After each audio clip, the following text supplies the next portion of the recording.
Welcome to the latest episode of the Batman 80th Anniversary Batstravaganza.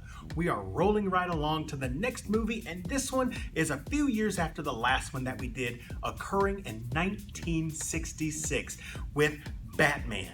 Now, this Batman movie was based on the TV show that premiered earlier in that year. This particular movie was directed by Leslie Martinson, and it starred Adam West as Batman, Burt Ward as Robin/Dick Grayson, Lee Merriweather as Catwoman, Cesar Romero as the Joker, Burgess Meredith as Penguin, and Frank Gorshin as the Riddler.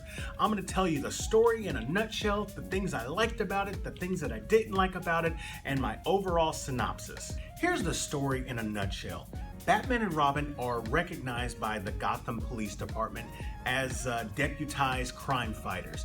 They go to check out a ship that looks like it's off course and realize through some strange deductive reasoning that 4 of Gotham's most fearsome villains have teamed up together to try and kidnap the United Nations world leaders for whatever nefarious purposes that they have. There are some twists and turns that happen throughout the story.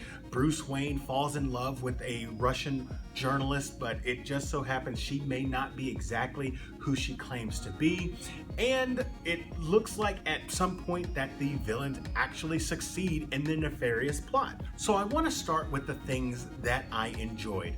First off, this is the first Batman that is in color.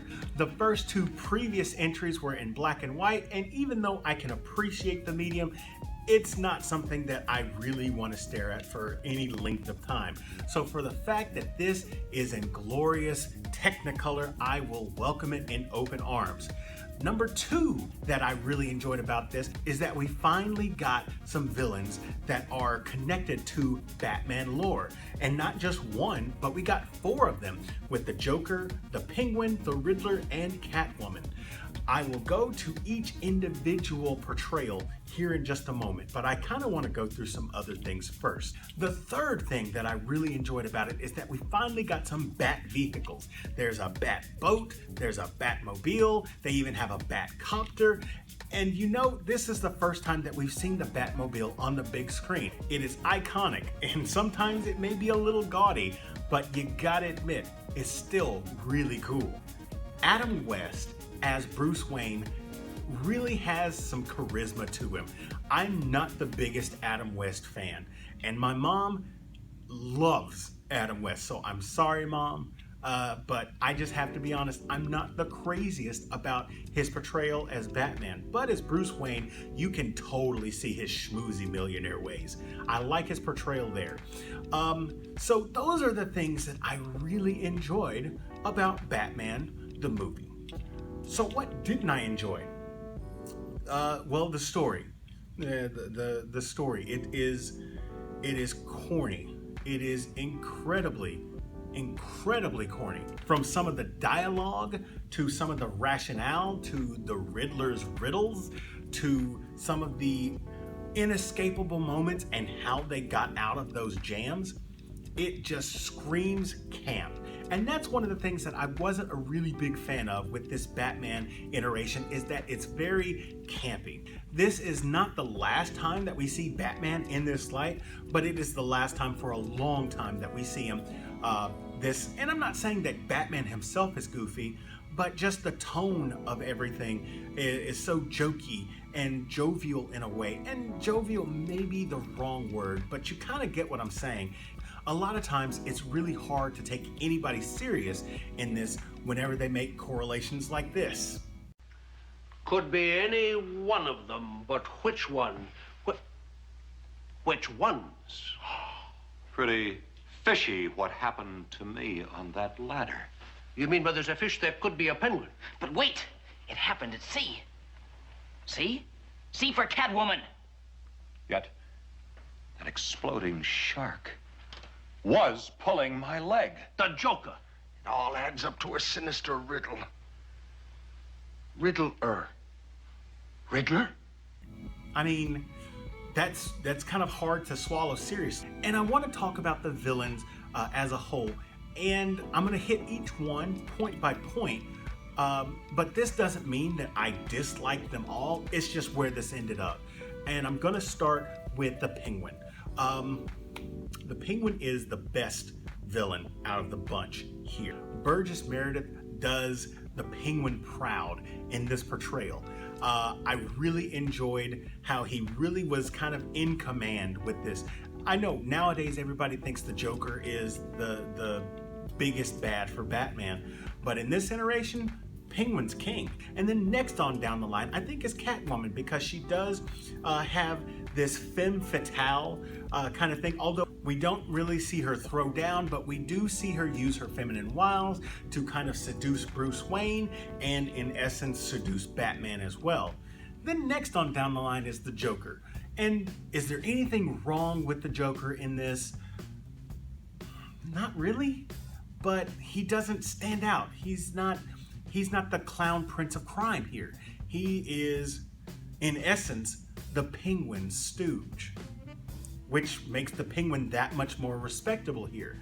And then, at the bottom of the rung, is the Riddler.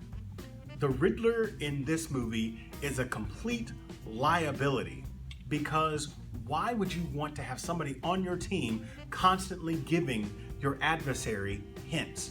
And he does so in a way that makes it look like he has some sort of mental disability.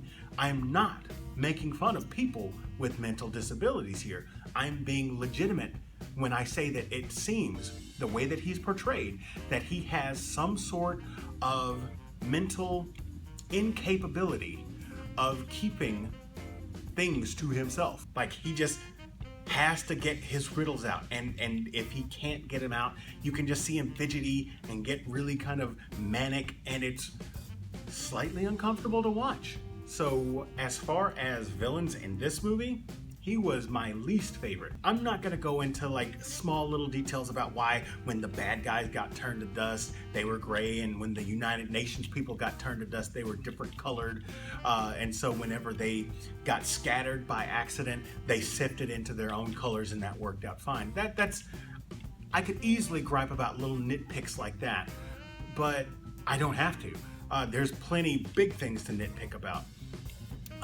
But what I will talk about, and this was the biggest issue for me, were the inescapable moments that they got out because of ex machinas. One example is that they were magnetized to a buoy, and there were torpedoes headed at them, and they had run out of battery power on the thing jamming the torpedoes, and they were going to get blown to bits until some porpoises swam and got in the way, and the porpoises died.